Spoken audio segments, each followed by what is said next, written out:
सूत्रों के मुताबिक आज 6 सांसद शिंदे शिवसेना में हो सकते हैं शामिल। दोपहर 3 बजे के बाद औपचारिक तौर पर हो सकते हैं प्रवेश। कुछ ही देर में पत्र और फोटो जारी होने की संभावना। पार्टी में शामिल होने के बाद शाम 4 बजे तक हो सकती है प्रेस कॉन्फ्रेंस। उद्धव ठाकरे ने बीजेपी पर बोला तीखा हमला। कहा बीजेपी को महाराष्ट्र में शिवसेना ने खड़ा किया था। ठाकरे ने कहा कि बीजेपी दूसरे दलों के नेताओं को तोड़ती है। उद्धव ने कहा कि बीजेपी ने शिवसेना को खत्म करने का प्रयास किया। कांग्रेस ने कभी शिवसेना को तोड़ने की कोशिश नहीं की। शिवसेना यूबीटी नेता आदित्य ठाकरे ने दल बदलने वाले सांसदों पर साधा निशाना। कहा सांसदों ने अपनी निष्ठा और प्रतिष्ठा बेच दी है। आदित्य ठाकरे ने सरकार पर राजनीतिक फायदा उठाने का आरोप लगाया। कहा ये सांसद महाविकास अघाड़ी और इंडिया गठबंधन के समर्थन से चुने गए थे। महाराष्ट्र की राजनीति में ऑपरेशन टाइगर को लेकर हलचल तेज। उद्धव ठाकरे ने विधायकों और विधान परिषद सदस्यों की अहम बैठक बुलाई। सभी विधायकों को बैठक में मौजूद रहने के निर्देश दिए। एकनाथ शिंदे ने ली चुटकी। कहा कि हम कोई ऑपरेशन अधूरा नहीं छोड़ते। वहीं सीएम फडणवीस ने कहा है कि ऑपरेशन सफल रहा। महाराष्ट्र विधानसभा का मानसून सत्र आज से शुरू हो गया। यह सत्र 10 जुलाई तक चलेगा। सत्र के काफी हंगामेदार रहने के आसार।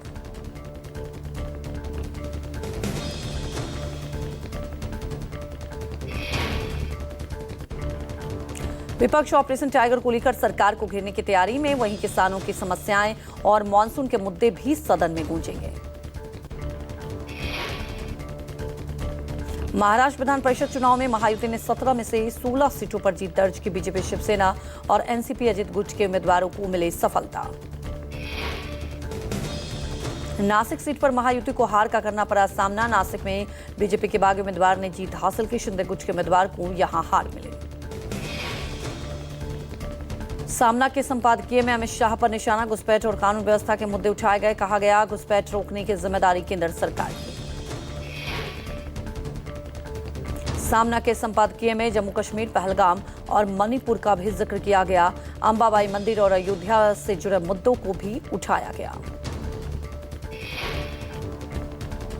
पश्चिम बंगाल की नवनिर्वाचित शुभेंदु अधिकारी सरकार आज राज्य विधानसभा में अपना पहला पूर्ण बजट पेश करेगी।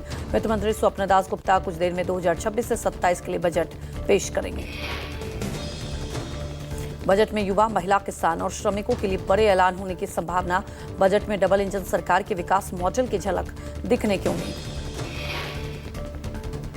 पंजाब के मुख्यमंत्री भगवंत मान ने राज्य कैबिनेट की बुलाई यहां बैठक। राज्य के मौजूदा राजनीतिक हालात, प्रशासनिक मामलों पर हुई चर्चा।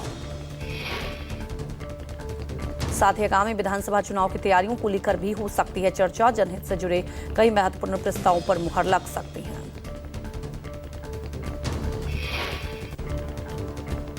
अयोध्या से राम मंदिर में कथित चढ़ावा चोरी मामले में एसआईटी की टीम जल्द ही सीएम योगी को जांच रिपोर्ट सौंपेगी। 6 दिनों तक अयोध्या में जांच पड़ताल के बाद शनिवार को एसआईटी टीम लौट गई थी लखनऊ। खबर है कि एसआईटी की जांच में कई चौंकाने वाले तथ्य सामने आए। पूछताछ किए जाने वाले लोगों में मंदिर प्रशासन, ट्रस्ट के पदाधिकारी, पुजारी और बैंक कर्मचारी शामिल। नई दिल्ली में ब्रिक्स देशों के राष्ट्रीय सुरक्षा सलाहकारों को 2 दिवसीय बैठक की अध्यक्षता राष्ट्रीय सुरक्षा सलाहकार अजीत डोभाल करेंगे। रूस, चीन और ईरान समेत कई देशों के प्रतिनिधि शामिल होंगे। ईरान में जारी तनाव के बीच इस बैठक को अहम माना जा रहा है। भारत में अमेरिकी राजदूत सर्जियो गोर ने किया ट्वीट। नई दिल्ली में यूनाइटेड स्टेट्स रिप्रेजेंटेटिव राजदूत ग्रीर का स्वागत करने के लिए उत्साहित हूं। अमेरिका भारत व्यापार समझौते को आगे बढ़ाने के लिए मंत्री पीयूष गोयल के साथ कई बैठकें तय की गई हैं।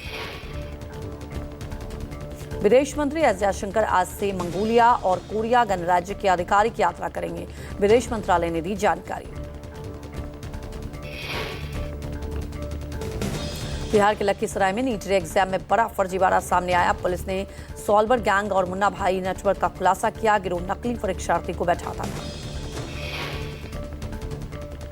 मामले में अब तक 24 लोगों की गिरफ्तारी हुई। गिरफ्तार आरोपियों में 5 छात्र भी शामिल। 14 कर्मचारी बायोमेट्रिक कंपनी से जुड़े बताए जा रहे हैं।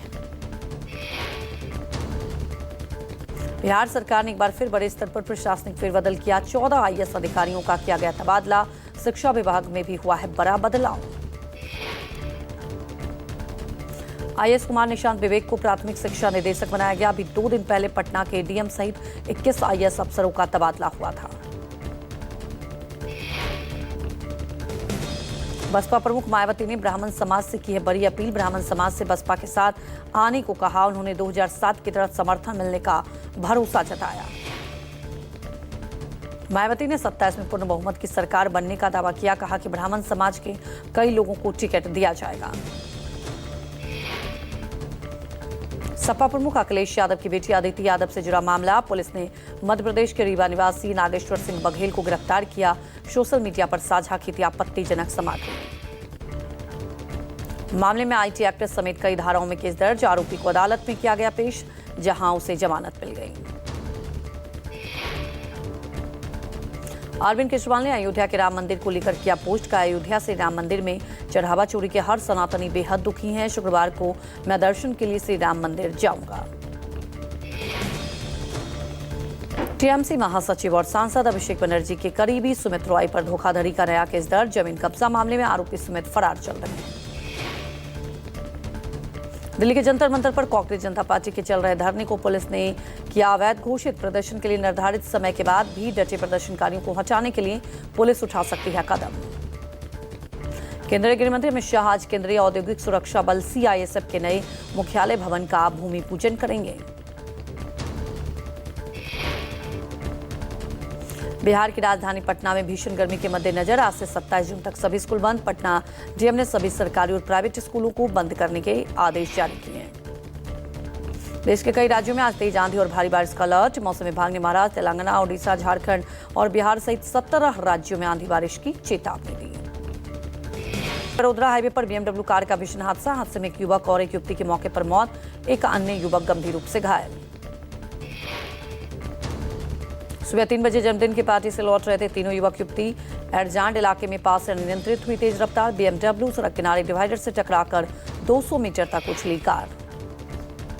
राजस्थान के जोधपुर में सिजेरियन डिलीवरी के बाद 8 महिलाओं की बिगड़ी तबीयत। 2 महिलाओं को तत्काल प्रभाव से आईसीयू में शिफ्ट किया गया। सुप्रीम कोर्ट पहुंचा बिहार के दिवंगत भरत तिवारी से जुड़ा मामला। याचिका में एनकाउंटर के दावों को बनाया गया है आधार। सुप्रीम कोर्ट के रिटायर्ड जज से जांच कराने की मांग। बिहार के गोपालगंज में बॉलीवुड अभिनेता पंकज त्रिपाठी के बड़े भाई विजेंद्र नाथ तिवारी पर हुआ हमला। माधोपुर से बेलसंड गांव की बताई जा रही है घटना।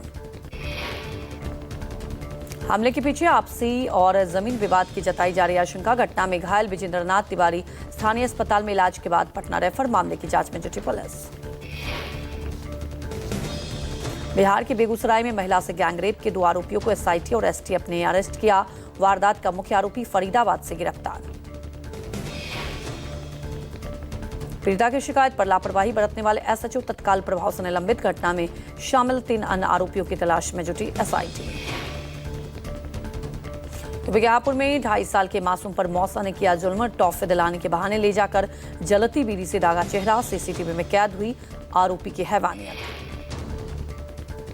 यूपी के कानपुर में कल्याणपुर रावतपुर पुलिस ने की संयुक्त कार्रवाई। कोचिंग पढ़ाने जा रही छात्रा पर ज्वलनशील पदार्थ फेंकने का मामला। पुलिस ने एक आरोपी को अरेस्ट किया। यूपी के प्रयागराज में नाबालिग किशोरी से रेप का आरोपी मुठभेड़ में गिरफ्तार। मुठभेड़ में आरोपी मुशर्रफ के दोनों पैर में गोली लगी। आरोपी का अस्पताल में इलाज जारी। यूपी के सहारनपुर में पुलिस मुठभेड़ में 1 लाख का इनामी बदमाश ललन सिंह ढेर बिहार के समस्तीपुर का निवासी था। आरोपी कई सनसनीखेज वारदातों में वांछित था ललन सिंह। यूपी के गोरखपुर में शख्स ने एक ही परिवार के 3 लोगों की मौत को घात उतारा है। मृतकों के 3 साल का एक बच्चा भी शामिल है। यूपी के अलीगढ़ स्थित खेत में मिला ज्ञात शख्स का कटा सर। खबर मिलते ही इलाके में हड़कंप मच गया। कई दिन पुराना बताया जा रहा है। नरमुंड जांच में जुटी पुलिस। राजधानी दिल्ली में वेलकम मेट्रो स्टेशन के पास झाड़ियों से एक युवक का सरा गला शव बरामद। मौके पर पहुंची पुलिस और फोरेंसिक टीम ने की जांच पड़ताल। यूपी के बहराइच में समुदाय विशेष के लड़के के लड़की भगाने को लेकर फूटा जन आक्रोश। गुस्साए गांव वाले ने लड़का लड़की का संपर्क कराने वाले के घर की तोड़फोड़, आटा चक्की में आग लगाई। बिहार के भागलपुर में अपराधियों ने एक युवक की गोली मारकर हत्या की। सुल्तानगंज देवघर रोड पर कामराय रामपुर के पास हुई है वारदात। महाराष्ट्र के बीच में पोस्टर फाड़ने के विवाद में युवक की चाकू मारकर हत्या। केस शहर के पास की घटना। मारे गए युवक का नाम विलास खुले। मेरठ में बॉयफ्रेंड से मिलने गई युवती ने जमकर किया हंगामा। चेकिंग के दौरान पुलिसकर्मियों से उलझी मौजूद एक युवक को भी मारा थप्पड़। यूपी के वाराणसी में टीचर के घर से लाखों की चोरी। रोहिनिया थाना क्षेत्र में न्यू महादेव कॉलोनी में हुई चोरी की घटना सीसीटीवी कैमरे में कैद। यूपी के रामपुर में अंतर जिला और गिरोह का भंडाफोड़। पुलिस ने गिरोह के 3 सदस्यों को दबोचा। चोरी के गहने पैसों के साथ हथियार भी बरामद। चोरी की कई वारदातों को अंजाम देने की बात कबूली। यूपी के बुलंदशहर खुर्जा के बड़े मीट कारोबारी को अलीगढ़ पुलिस ने गिरफ्तार किया। पूर्व केंद्रीय मंत्री सरवन हुसैन के भाई अनवर हुसैन सहित कंपनी के 2 पार्ट। यूपी के बुलंदशहर में गांजा की बड़ी खेप बरामद। पुलिस ने 166 किलो गांजा बरामद किया है। हरियाणा के नूह में पुलिस और पशु तस्करों के बीच हुई मुठभेड़। पैर में गोली लगने से बाद बदमाश को अस्पताल में भर्ती कराया गया। यूपी के मऊ में सड़क हादसे में महिला की मौत पर हुए हंगामे को लेकर एक्शन। पुलिस ने एनएच पर जाम, पथराव और बवाल करने के आरोप में 23 आरोपियों को गिरफ्तार किया। यूपी के गोरखपुर में कलयुगी मामा ने 6 महीने के मासूम के साथ दरिंदगी की। मां के पास सो रही बच्ची को आधी रात उठाकर ले गया था मामा। तमिलनाडु के तिरुवनंतपुरम में सिपुरी फैक्ट्री में अमोनिया गैस लीक। 7 कर्मचारियों की मौत हो गई। अमोनिया गैस लीक होने से 65 लोग घायल हो गए। तमिलनाडु सीएम टी विजय ने जांच के लिए गठित किया कमेटी। 3 दिनों में मांगी report. Saint Peter Fall seafood export unit में हुआ जहरीली गैस का रिसाव। यूपी के मैनपुरी में निर्माणाधीन मकान गिरने से हादसा। मलबे में दबे 3 लोगों का रेस्क्यू किया गया। एक की हालत गंभीर। गुजरात के अहमदाबाद भावनगर एक्सप्रेसवे पर पलटी बस। हादसे में एक की मौत, 25 से ज्यादा यात्री घायल। पश्चिम बंगाल के जलपाईगुड़ी में यात्री बस और ट्रेलर की टक्कर। हादसे में 5 की मौत, 21 लोग घायल। नोएडा सेक्टर 9 स्थित एक प्राइवेट कंपनी में लगी आग। दमकल की 6 गाड़ियों ने आग पर काबू पाया। सोनभद्र में गैलन में डीजल नहीं मिलने पर सड़क पर उतरे किसान। स्टेट हाईवे जाम कर सरकार के खिलाफ नारेबाजी की।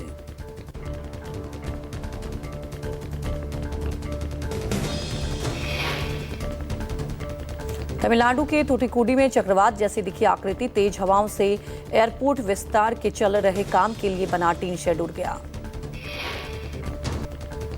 जम्मू के बिशराह इलाके में दिखा अद्भुत नजारा। नाग नागिन का जोड़ा अटखेलियां करता दिखाई दिया। ग्रामीण ने कैमरे में कैद किया वीडियो।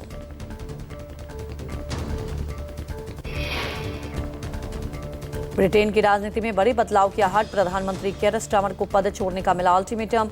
लेबर पार्टी में उनके सहयोगी एंडी बर्नम ने उन्हें मंगलवार शाम तक पद छोड़ने का अल्टीमेटम दिया। सूत्रों के हवाले से खबर। बर्नम के करीबियों के मुताबिक अगर स्टारमर मंगलवार रात तक इस्तीफा नहीं देते हैं तो उनके मंत्री सामूहिक रूप से इस्तीफा देने लगेंगे।